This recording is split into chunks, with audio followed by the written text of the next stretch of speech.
വിനയുടെ ഫോണിലേക്ക് ഒരു കോൾ വരുന്നു. ഹലോ, അതെ, ശരി, ഞാൻ പറഞ്ഞേക്കാം. ഓക്കെ സാർ, ACP സാറിൻ്റെ വീട്ടിൽ നിന്നാ. സാറിനെ അത്യാവശ്യമായിട്ട് കാണണമെന്ന്, അർജൻറ്റാണെന്നാണ് പറഞ്ഞേ. അവർ നേരെ ACPയുടെ വീട്ടിലെത്തുന്നു. അദ്ദേഹത്തിൻ്റെ മകൾ വാതിൽ തുറക്കുന്നു. എന്തിനാ അത്യാവശ്യമായി കാണണമെന്ന് പറഞ്ഞത്?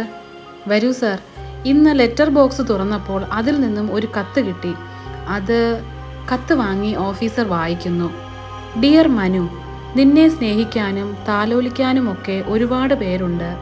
നീ എന്ത് തെറ്റ് ചെയ്താലും ക്ഷമിക്കാനും പൊറുക്കാനും ആളുണ്ട്. എനിക്കങ്ങനെയല്ല. ഉണ്ടായിരുന്നവർ വേണ്ടെന്ന് വെച്ചു. പിന്നെ കിട്ടിയവരെ നിങ്ങൾ നശിപ്പിച്ചു. എൻ്റെ സന്തോഷം നശിപ്പിച്ചിട്ട് നീ അങ്ങനെ സുഖിച്ചു ജീവിക്കണ്ട. നിന്റെ മരണം എത്തിക്കഴിഞ്ഞു. ഏറിയാൽ ഇനി 3 നാൾ. ഇതെന്നാ വന്നത്? അതറിയില്ല സാർ. പുറത്ത് ലെറ്റർ ബോക്സ് വെച്ചിട്ടുണ്ടെങ്കിലും അതിലാരും അങ്ങനെ ഇടാറില്ല. അതുകൊണ്ട് തന്നെ അത് തുറന്നു നോക്കാറുമില്ല. വല്ലപ്പോഴും മാസിക അതിലേക്കിടും. അപ്പോൾ മാത്രം തുറക്കും. ഇന്ന് അങ്ങനെ തുറന്നപ്പോഴാ ഇത് കണ്ടത്. സാർ, ഇത് പോസ്റ്റ് ചെയ്ത ലെറ്റർ അല്ല, നേരിട്ട് കൊണ്ടുവന്നിട്ടതാണ്. ശരിയാണല്ലോ. ഇവിടെ CCTV ഉണ്ടോ? ഉണ്ട് സാർ. വിനയ്, എത്രയും വേഗം അത് സെർച്ച് ചെയ്യണം. സാർ, CCTV ദൃശ്യങ്ങളിൽ ഒരു കുട്ടി 3 ദിവസം മുൻപ് ലെറ്റർ ഇടുന്നതായി കാണാൻ കഴിഞ്ഞു. ഈ കുട്ടിയെ അറിയാമോ? അറിയാം സാർ. ഇത് അടുത്ത വീട്ടിലെ കുട്ടിയാണ്. പേര് അമാൻ. ആ കുട്ടിയോടൊന്ന് എനിക്ക് സംസാരിക്കണം. ഞാൻ വിളിക്കാം സാർ. കുട്ടിയെ ചോദ്യം ചെയ്തപ്പോൾ വഴിയിൽ വെച്ച് ഒരാൾ തന്നതാണെന്നും ആ ബോക്സിൽ ഇടാൻ പറഞ്ഞെന്നുമായിരുന്നു കുട്ടി കൊടുത്ത മൊഴി. വേറൊന്നും കുട്ടിക്ക് അറിയില്ലായിരുന്നു. എന്നാൽ ഞങ്ങൾ ഇറങ്ങുവാണ്. എന്തെങ്കിലും ഉണ്ടെങ്കിൽ വിളിച്ചാൽ മതി. ശരി sir. Crime branch office. Sir, ACP സാറിനോടും മനുവിനോടും മുൻവൈരാഗ്യമുള്ള ആളാണ് കൊലയ്ക്ക് പിന്നിലെന്ന് വ്യക്തമായി കഴിഞ്ഞു. കൊല ചെയ്യുന്നതിന് മുൻപ് അവരെ അത് അറിയിക്കണം. അതായിരിക്കും ഇങ്ങനൊരു കത്ത് എഴുതിയത്. അബദ്ധവശാൽ അത് അങ്ങോട്ടും ഇങ്ങോട്ടും മാറിയത് അയാൾ അറിഞ്ഞു കാണില്ല. അതെങ്ങനാ വിനയ്? 2 കൊലയ്ക്കും ഇടയ്ക്ക് 1-1.5 ആഴ്ച ഡിഫറൻസ് ഇല്ലേ? ചിലപ്പോൾ ഒന്നിച്ചെഴുതി വെച്ചതാവില്ലേ സാർ? അല്ല, അങ്ങനെ ഒരു സാധ്യത തള്ളിക്കളയാൻ പറ്റില്ലല്ലോ. എന്നാലും ശരിയാവില്ലല്ലോ. ആദ്യം കത്ത് വന്നത് മനുവിനാണ്, പക്ഷേ കൊല്ലപ്പെട്ടത് ACP.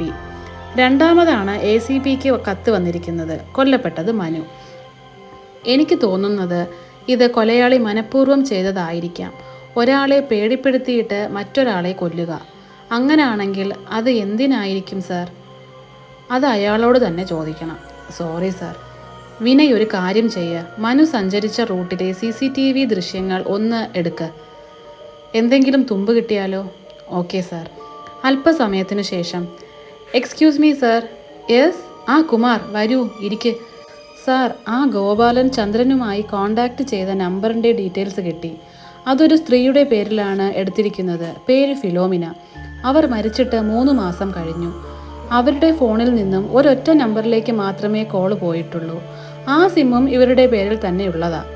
ആ സിമ്മും ഈ സിമ്മും ഒരാഴ്ചത്തെ ഡിഫറൻസിലാണ് എടുത്തിരിക്കുന്നത്. പിന്നെ അവസാനമായിട്ട് കോൾ പോയിരിക്കുന്നത് ചന്ദ്രൻ്റെ ഫോണിലേക്കും. ഇപ്പോൾ 2 സിമ്മും സ്വിച്ച് ഓഫ് ആണ്. പിന്നെ മനു സഞ്ചരിച്ച റൂട്ടിലെ CCTV ദൃശ്യങ്ങൾ കിട്ടിയിട്ടുണ്ട്. അതിൽ കുര്യൻ എന്ന ആള് കാറിൽ കയറുന്ന വിഷ്വൽസ് ഉണ്ട്. റിയലി? ബട്ട് സാർ, മുഖം വ്യക്തമല്ല. അയാൾ തൊപ്പിയും ഗ്ലാസും വെച്ച് മുഖം കവർ ചെയ്തിട്ടുണ്ട്. അദ്ദേഹം CCTV ഫുട്ടേജ് നിരീക്ഷിക്കുന്നു. അപ്പോഴേക്കും പോലീസ് ഓഫീസർ വിനയുടെ ഫോൺ വരുന്നു. ഹലോ, പറയൂ വിനയ്. സാർ, ചന്ദ്രൻ്റെ കോൾ ഉണ്ടായിരുന്നു. അദ്ദേഹത്തിൻ്റെ സുഹൃത്തും പാർട്ണറുമായ മോഹനൻ്റെ വീട്ടിലേക്ക് അയാളെ കൊല്ലുമെന്ന് ഭീഷണിപ്പെടുത്തിക്കൊണ്ട് ഒരു കത്ത് വന്നിട്ടുണ്ടെന്ന് പറഞ്ഞു. ഓക്കെ വിനയ്, താനിപ്പോൾ എവിടെയാ? ഞാൻ അങ്ങോട്ടേക്ക് പോയിക്കൊണ്ടിരിക്കുക സാർ. ഇതെവിടെയാ സ്ഥലം? ഓക്കെ, ഞാൻ എത്രയും വേഗം എത്താം. Okay sir. അദ്ദേഹം മോഹനൻ്റെ വീട്ടിലെത്തുന്നു. ഇതാണ് സാർ ആ കത്ത്. മക്കൾ തെറ്റ് ചെയ്താൽ തിരുത്തേണ്ടത് മാതാപിതാക്കളാണ്. നീ അത് ചെയ്തില്ല. അതിന് കൂട്ടുനിൽക്കുകയും ചെയ്തു. തെറ്റു ചെയ്തവരെ കർത്താവ് ശിക്ഷിക്കും. നിന്റെ തെറ്റിന് കൂലി മരണമാണ്. ഇനി നിനക്ക് മുന്നിൽ 3 ദിവസങ്ങൾ മാത്രം. ഇതെപ്പോഴാ വന്നത്? ഇന്ന് രാവിലെയാ സാർ. ചന്ദ്രൻ്റെ വീട്ടിൽ ഇതുപോലെ വന്നിട്ടുണ്ടായിരുന്നു എന്ന് പറഞ്ഞിരുന്നു. അതാണ് സാറിനെ വേഗം വിവരമറിയിച്ചത്. നിങ്ങൾക്ക് ആരെങ്കിലും സംശയമുണ്ടോ? ഇല്ല സാർ. പിന്നെ എന്തിനാ നിങ്ങളെ കൊല്ലുന്നത്? കൊല്ലാൻ മാത്രം വൈരാഗ്യമുള്ള എന്ത് തെറ്റാ നിങ്ങളൊക്കെ ചേർന്ന് ചെയ്തിട്ടുള്ളത്? സാർ, എന്തൊക്കെയാ ഈ പറയുന്നേ? മൂടി വയ്ക്കും തോറും നിങ്ങളുടെ ജീവനാണ് ആപത്ത്. അത് ഓർത്താൽ മതി. എന്തായാലും 4-5 ദിവസത്തേക്ക് നിങ്ങൾ പുറത്തേക്കൊന്നും പോകണ്ട. വിനയ് സാർ, ഇവിടെ കാവലിന് 3 പോലീസുകാരെ നിർത്തണം. Okay sir.